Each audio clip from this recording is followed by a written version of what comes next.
আচ্ছা, পরীক্ষার খাতায় ফ্লোচার্ট নিয়ে কি একটা ভয় কাজ করে? প্রায় মনে হয় যে 10-এ 10 পাওয়াটা হয়তো একটু কঠিন। আজকের এই আলোচনায় আমরা ঠিক সেই কৌশলগুলোই দেখব যা ফলো করলে ফ্লোচার্টে পুরো নম্বর পাওয়াটা একদমই সহজ হয়ে যাবে। চলুন শুরু করা যাক। এই প্রশ্নটা কিন্তু আমাদের অনেকের মাথাতেই ঘোরে, তাই না? আর সাথে একটা ভয়ও থাকে যে কোথাও না কোথাও নম্বর হয়তো কেটেই যাবে। কিন্তু আসলেই কি ফ্লোচার্টে ফুল মার্কস পাওয়া এতটা কঠিন? উত্তরটা হলো একদমই না। যদি সঠিক নিয়ম আর টেকনিকগুলো জানা থাকে তাহলে ফ্লোচার্টে পুরো নম্বর পাওয়াটা আসলে খুবই সহজ। আর আজকে আমরা ঠিক সেই নিয়মগুলোই একদম স্টেপ বাই স্টেপ দেখে নেব। তো আমরা পুরো বিষয়টাকে এই 6টা ধাপে ভাগ করে দেখব। প্রথমে জানব ফ্লোচার্ট কি এবং কেন, তারপর এর সঠিক ফরম্যাটটা কেমন হওয়া উচিত, এরপর দেখব নিখুঁত ফ্রেজ তৈরির গ্রামার, একটা লাইভ ডেমো, সাধারণ কি ভুল হয়, আর সব শেষে পরীক্ষার জন্য একটা ফাইনাল চেকলিস্ট। তো চলুন শুরু করি প্রথম ধাপ দিয়ে, ফ্লোচার্ট আসলে কি এবং কেন এটা দেওয়া হয়। কোনো নিয়ম শেখার আগে চলুন জেনে নিই পরীক্ষক আমাদের কাছে ঠিক কি দেখতে চান। সহজ কথায় বলতে গেলে ফ্লোচার্ট হলো একটা ডায়াগ্রাম, কিন্তু পরীক্ষার জন্য এর মানে হলো একটা প্যাসেজ থেকে মূল তথ্যগুলো বুঝতে হবে আর সেগুলোকে একটা নির্দিষ্ট অর্ডারে সাজিয়ে দেখাতে হবে। মানে এটা আসলে প্যাসেজটা কতটা ভালো বোঝা গেছে আর সংক্ষেপে মূল ভাবটা প্রকাশ করা যাচ্ছে কিনা তারই একটা পরীক্ষা। আর এটাই হলো সবচাইতে জরুরি প্রথম কাজটা। প্রশ্নটা খুব মনোযোগ দিয়ে পড়তে হবে। প্রশ্নে দেখবেন শোয়িং, মেনশনিং বা হাইলাইটিংয়ের মতো কিছু শব্দ থাকে।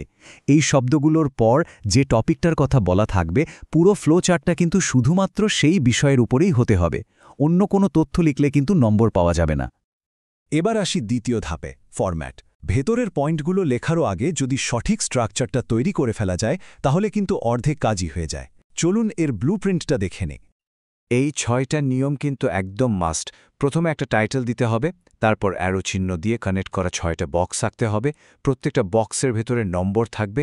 প্রত্যেকটা পয়েন্টের প্রথম অক্ষরটা হবে ক্যাপিটাল লেটার, আর হ্যাঁ, শেষে কোনো ফুল স্টপ বা কমা কিচ্ছু বসবে না। এই কথাটা কিন্তু একদম মনের মধ্যে গেঁথে ফেলতে হবে।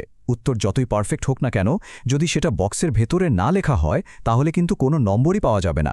সো বক্স আঁকাটা মাস্ট।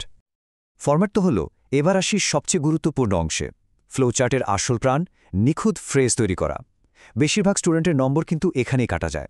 চলুন এর গ্রামারটা একদম সহজ করে শিখে নিই। একটু খেয়াল করে দেখুন তো পার্থক্যটা কোথায়। বাঁদিকে আছে একটা কমপ্লিট সেন্টেন্স যেখানে সাবজেক্ট আছে, ভার্ব আছে। এটা কিন্তু ভুল। ফ্লোচার্টে লিখতে হবে ডান দিকের মতো করে, মানে একটা শর্ট ফ্রেজ। এইটাই হলো ফ্লোচার্টের গোল্ডেন রুল। উত্তরটা সবসময় শর্ট নোট বা ফ্রেজ আকারে হতে হবে, মানে সাবজেক্ট বা সাহায্যকারী ভার্ব ছাড়া মূল আইডিয়াটা প্রকাশ করতে হবে। কোনো কামেল বাক্য লেখা যাবে না। তাহলে প্রশ্ন হলো, বাক্যকে ফ্রেজে বানাবো কিভাবে? এখানে কয়েকটা সহজ কৌশল দেয়া আছে। সবচেয়ে জনপ্রিয় আর সহজ উপায়টা হলো মূল ভার্বের সাথে আইএনজি যোগ করা। আবার যদি বাক্যে অ্যাম, ইজ, আর, ওয়াজ, ওয়্যার এগুলো থাকে তাহলে বিং দিয়ে শুরু করা যায়, আর হ্যাজ, হ্যাভ বা হ্যাড থাকলে হ্যাভিং দিয়ে। এছাড়া noun phrase, to plus verb বা ভার্বের পাস্ট পার্টিসিপল ফর্ম দিয়েও সুন্দর ফ্রেজ বানানো যায়। এবার একটা প্রো টিপ, যেটা মানলে খাতাটা দেখতে অনেক সুন্দর লাগবে আর পরীক্ষকেরও মন ভালো হয়ে যাবে। সেটা হলো কনসিস্টেন্সি। প্রশ্নে যদি প্রথম পয়েন্টটা দেওয়া থাকে তাহলে সেটার স্টাইলটা ফলো করুন। ওটা যদি V+ING দিয়ে শুরু হয়, চেষ্টা করুন বাকিগুলো সেভাবেই লিখতে। থিওরি তো অনেক হলো, চলুন এবার সরাসরি একটা উদাহরণ দিয়ে দেখি বিষয়টা কতটা সহজ। আমরা আমেরিগোকে নিয়ে লেখা একটা প্যাসেজের একটা বাক্যকে ধাপে ধাপে একটা ফ্লোচার্ট পয়েন্টে কনভার্ট করব। ধরুন প্যাসেজে এই বাক্যটা দেওয়া আছে, I worked for an ice cream shop, মানে আমি একটি আইসক্রিমের দোকানে কাজ করতাম। এখন এখান থেকে আমাদের একটা ফ্লোচার্ট পয়েন্ট তৈরি করতে হবে। প্রসেসটা কিন্তু খুবই সোজা। প্রথমে সাবজেক্ট আই আর মূল ভার্ব ওয়ার্কড খুঁজে বের করুন।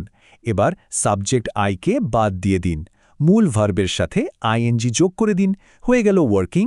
এরপর বাকি যা আছে, মানে ফর অ্যান আইসক্রিম শপ, সেটা এর সাথে জুড়ে দিন।